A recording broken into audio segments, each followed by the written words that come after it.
course of a man's life, there's people that come to you that change your life and make you a better man. In the course of the brief time that I knew Mr. Sullivan, we prayed together, we talked together, and there were times he was my big brother. And when I was screwing up big time, he'd pull me aside and say it was okay. And I didn't have family here and was alone in some very dark times. And he was the big brother and the father and the friend that I needed. And he was that way to everyone. And this small legacy here is just the tip of the iceberg to the man who he was, and I'm proud to have known him. He laid out the vision of transforming the old facility that we had down there. It was built in 1979, something newer. The old facility was becoming too old and too expensive to take and maintain. We went ahead with the project, which was called the Obsolete Equipment Replacement Program, and we went ahead and designed that, and Dave was the driving force behind it. Judy, Katie, Jake, the Sullivan family, just want to let you know that Dave's going to be known from this point on, the Dave Sullivan facility, and we just want to thank you for sharing his life with us. I've known Dave since 1978 up till this last January, and he's been a great friend and mentor to me since '78. Again, Katie, Judy, Jake, Sullivan family, it's Dave Sullivan facility. He also played a huge part in the overhauls, the recertifications. As we all know him for the Mark V monument. He would have been the first to tell you that he didn't do it, but we all know he was the driving force behind getting the Mark V monument out front. A lot of bureaucracy that he worked through. But I would say, and I think these folks would agree with me, Dave's probably biggest accomplishment was how he commanded respect from his folks. Okay. Why did he command respect from his folks? Because he took care of them, but he kept them focused on the mission, right? I first met Dave when I was the XO, and he had a positive influence on me, mainly because I saw how he took care of his folks and kept them focused on the mission, right? So they came to work with a purpose, they came to work with wanting to be here, and always had a positive attitude because of Dave.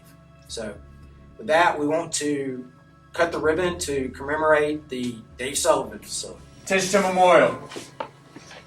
Naval Diving Salvage Training Center, George Dave Sullivan. With a combined 47 years of military and civilian diving experience, George Dave Sullivan was a true visionary for the technical modernization and overall improvement of Navy diving training, not only here at NDSTC, but Navy diving fleet-wide.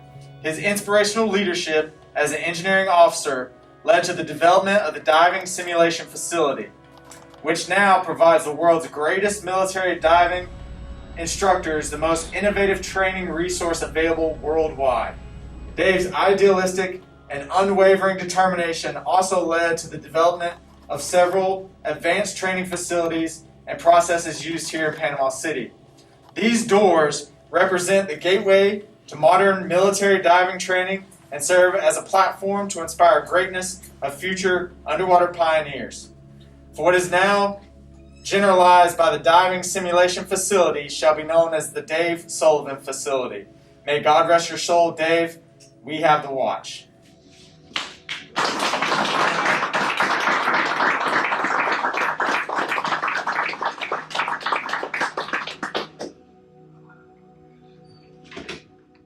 So this is the Dave Sullivan passageway. Basically all the materials that have gone into this project has been repurposed from various points of the command that Dave Sullivan personally impacted.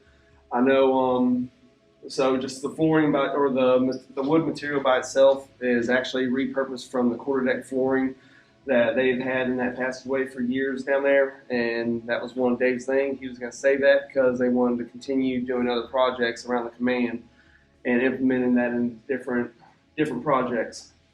The viewport on both sides come off of YDT, which at the inception, whenever they first took on the civilian positions here, that was Dave's window of responsibility, was maintaining the craft department and everything to do with the YDTs. So we felt very appropriate to get that incorporated in. And then for the image in the background, that Mr. Sullivan was heavily involved with the Mark V Monument project. He was the driving factor behind the Jake out in front of the dive school. And whenever this opportunity came up, I just thought it was extremely appropriate to get this included into his memorial project.